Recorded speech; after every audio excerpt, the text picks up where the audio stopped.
네, 안녕하세요. 반갑습니다. 자, 엠비골드 김태현 매니저입니다. 자, 어제 이제 장 막판 이제 오후 장 들어서 금투세 관련된 부분들 이제 한 달 정도 의견 수렴을 하고 나서 이제 추후에 이런 이야기가 나오겠다 이런 부분들에 대한 이유 때문인지는 몰라도 딱 그 기사가 나오고 나서 그 국내 지수가 갑자기 하락폭을 확대를 했었습니다. 물론 중동 전쟁 확전과 관련된 부분들 여러 가지 요인들도 좀 있겠지만 결국에 이제 오늘 시장의 반등을 봤었을 때 과연 어떻게 해석을 해야 될 거에 대한 고민을 많이 해봤거든요. 근데 제가 생각했었을 때는 우선 어제 오후장에서 갑자기 급락을 했었던 금투세 관련된 부분들에 대한 약간 이 매도세가 오늘은 약간 우려감이 완화가 됐다라고 보고 있습니다. 그래서 어제 하락했던 부분들을 조금 더 이렇게 정상화되는 과정에서의 반등도 가능했다라고 보고 있는 상황이고요. 지난밤 이제 오늘 새벽이죠. 오늘 새벽 이 마이크론 테크놀로지의 이 실적이 또 다행스럽게도 예상치보다 좀 잘 나와주면서 특히나 가이던스에 대한 부분들 이런 것들도 잘 나와주면서 전반적으로 오늘 반도체 섹터까지도 또 강한 모습을 보여주고 있습니다. 자, 그러다 보니까 전체적인 이 지수와 좀 연동되는 이 반도체 섹터의 강세는 결국에 오늘 코스피나 코스닥 모두 다 좋은 흐름을 유지를 하고 있는데요. 근데 이제 우리가 반도체 섹터에 대한 부분들이 사실 이제 마이크론의 실적이 잘 나오기는 했습니다. 가이던스에 대한 부분들도 좋고 그동안 이 AI 이 피크에 대한 또 이런 우려감이 완화된 건 사실인데 이 삼성전자 이 평택 공장, P4 공장이나 이 테일러 이 공장에 대한 부분들 발주 연기에 대한 또 이런 이야기들이 물론 단독 기사는 하지만 이런 부분들도 같이 나와 있는 상황입니다. 오늘 그런 악재보다는 조금 더 기대감에 대한 부분들이 시장이 좀 환호하고 있는 상황인데요. 우선은 여러분들이 반도체 섹터를 투자하실 때 제가 생각하는 대응 전략은 사실 이렇게 대응하시면 좋을 것 같아요. 자, 마이크론의 주가가 시간에서 14% 정도 급등을 했습니다. 자, 근데 오늘 밤부터 열리는 미국 정규장에서 예를 들어서 15%, 17% 정규장에서 마감을 하면은 우선 한 2에서 3% 정도는 더 올라서 끝나는 거거든요. 그러면 조금 더 미국장에서도 더 그 좋은 흐름들이 유지되고 있기 때문에 다음날 우리나라 이 반도체 종목들에 대해서도 그 흐름이 지속될 수 있겠지만, 자, 만약에 오늘 정규장에서 마이크론의 이 종가 기준으로 예를 들어 10% 이하, 예를 들어 5%에서 종가 마감을 한다. 근데 이제 많은 초보자분들은 내일 이제 국내 정규장이 열리기 전에 미국 반도체 올랐네, 필라델피아 반도체 지수 올랐네, 이렇게 해석하실 수 있거든요. 그래서 그런 부분들에 대해서 꼭 확인을 해보시고 나서 투자를 하셔라. 근데 개인적인 뷰지만 저는 아직까지는 반도체 섹터에 대해서 비중을 확대할 시기는 아직은 아니다라고 보고 있어서 대신 고점에서 많이 물리신 분들은 지금은 손절할 자리는 아닙니다. 그래서 올해 회복이 되지 않더라도 내년까지 바라보고 가야 되는 게 저는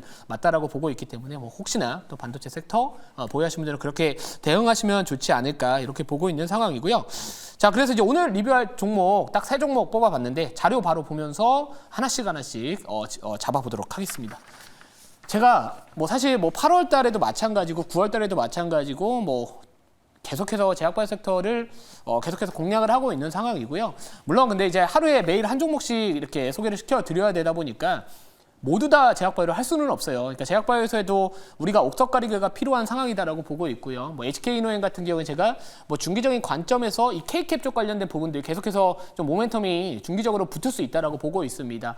자, 그래서 최근에 다케캡이라는 부분들 요거에 대한 또 관심도가 높아지는 상황 속에서 실제로 이 효능이 더 좋은 이 동사의 K캡에 대한 부분들 계속해서 중장기 모멘텀으로 좀 봐도 되지 않을까 이렇게 보고 있어서 제가 지금 이 노란색 부분 보이시죠? 그러니까 제가 각자마다 여러분들도 투자하시는 이런 스타일 자체가 다를 수 있겠지만 저는 우선은 눌려있는 종목들 또는 전반적인 그 기대치에 대비해서 주가가 좀 덜 반영된 종목들을 선호를 합니다. 그리고 우리가 보통 많은 분들이 이제 항상 어떤 종목이든 간에 투자를 할 때마다 고수익을 원하시는 게 사람의 욕심이거든요. 근데 우리가 보통 주식을 하실 때 추세와 비추세가 있습니다. 추세라는 거는 100을 기준으로 봤었을 때 사실상 추세라고 말할 수 있는 추세는 30% 정도밖에 안 됩니다. 그 이하이기 때문에 저는 그렇게 생각을 해요. 돈을 버는 종목은 결국에 얻어 걸리는 종목이 돈을 버는 종목이다. 여기서 말하는 그 얻어 걸린다라는 부분들이 그냥 아무거나 찍어서 얻어 걸리는 게 아니라 우리가 몇 종목을 투자를 했었을 때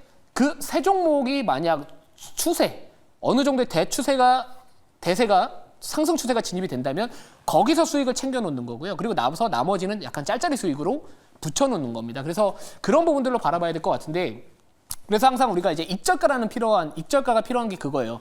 가다가 눌리더라도 만약 그 익절가 터치하지 않으면 계속해서 익절가를 높여가면서 그 추세 끝까지 내가 수익을 추구하겠다라는 방식입니다. 지금 HK 이노엔도 마찬가지고 리가켄바이오도 마찬가지고 D&D 파마텍도 마찬가지예요. 다 저점에서 좋은 자리에서 사놨기 때문에 우리가 항상 주식을 할 때 뭔가 저점에서 사야지 매도가 예술적으로 나오는 거거든요. 근데 많은 분들이 그렇죠. 매수는 뭐 기술이고 매도는 예술이다 이렇게 생각하는데 저는 동의하지 않습니다. 그 이유가 뭐냐? 매수를 잘하면은요 부담스럽지 않은 자리에서 해놓으면 매도는 그 대응하기가 쉽거든요. 예를 들어서 이렇게 손절을 짧게 잡지 못하면서 만약 이렇게 흔들어 버리면 이건 각자마다의 약간 성향에 대한 차이겠지만 저는 항상 이렇게 좋은 안정적인 자리에서 좀 올라가고 추세를 좀 탈 수 있는 종목들 선호를 하고 있어서 보시면 될 것 같고요. 자, 아무튼 HK이노엔 같은 경우에는 제가 기존에 좀 말씀드렸던 2차 목표가가 있는데 상향 조정을 하도록 하겠습니다. 100원 차이로 사실 2차 목표가 달성이 안 됐어요. 2차 목표가는 54,500원으로 조금 더 높여보고요. 익절가는 대신에 45,000원 말씀을 드리도록 하겠습니다. 자, 그리고 이제 리가켄바이오 같은 경우에도 오늘도 뭐 사실 요 3일 정도 음봉이 달렸거든요. 근데 제약바이오 섹터가 3일 정도 다 대부분 쉬었습니다. 이게 추세가 끝났을까요? 아닙니다. 중국 경기 부양책하고 있죠. 돈 풀고 있습니다. 미국 50bp 인하했고요. 또 11월 달, 12월 달 계속해서 금리 인하 가능성이 높기 때문에 결국에 우리가 투자를 할 때 뭐 매크로, 이 탑다운으로 갈 거냐 버텀업으로 갈 거냐에 대한 차이가 있겠지만 저는 탑다운 갈 거고요. 결국에 금리 인하에 대한 수혜주로서 리가켄바이오 ADC 관련된 종목이기 때문에 계속해서 좀 보유 전략 가는 게 맞다라고 보고 있기 때문에 기존에 말씀드렸던 3차 목표가 11만 원 유지하고 익절가 94,000원 유지하도록 하겠습니다.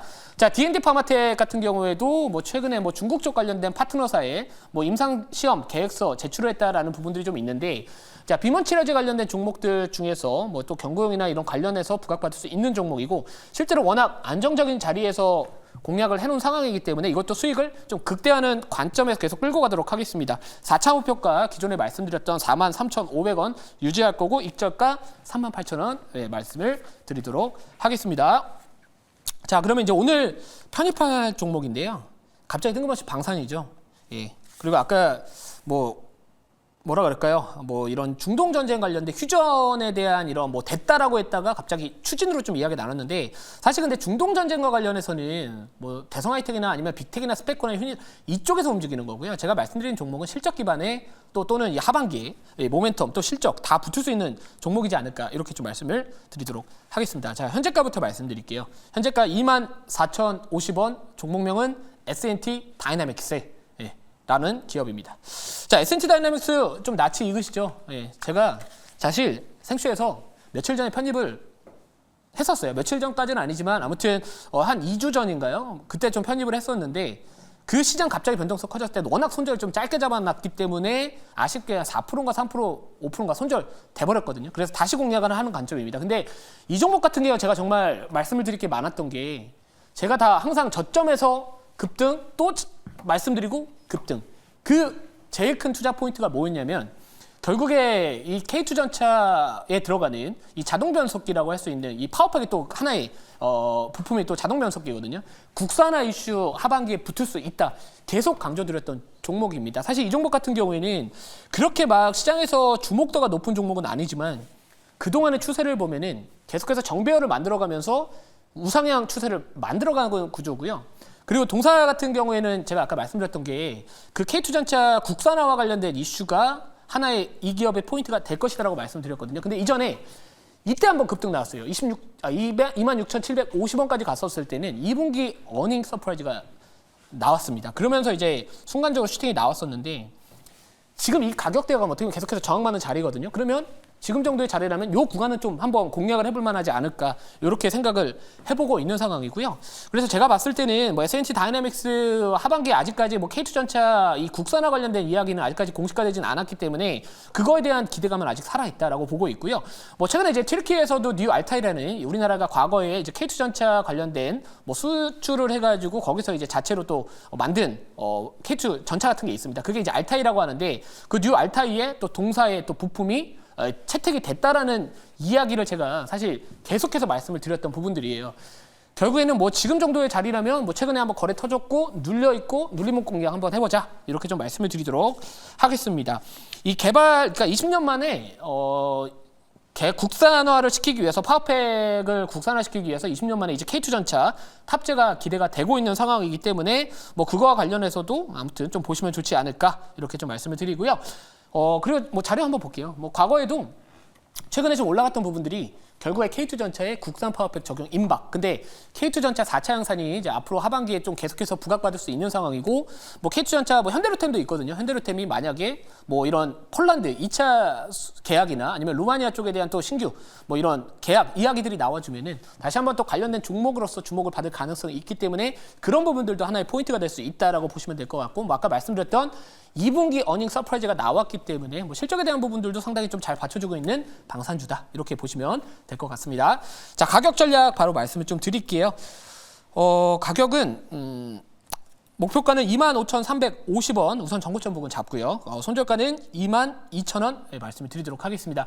자, 오늘 공개 방송은 장 끝나고 오후 4시에 진행을 할 예정에 있고요. 지금 많은 이런 중국이나 미국이나 또 유럽에서도 시장에 돈을 풀고 있는 상황입니다. 결국에 저는 유동성이 풍부한 시장 상황 속에서 어떤 업종을 선택을 하는지에 따라서 그 수익률의 연말까지 수익률은 상당히 달라질 것이다라고 보고 있는데요. 제약바이오 섹터와 관련해서 오늘 다시 한번 관심주와 또 대응 전략 말씀을 드릴 거고요. 방산주도 같이 말씀드릴 테니까 오늘 오후 4시에 많은 시청 부탁드리도록 하겠습니다.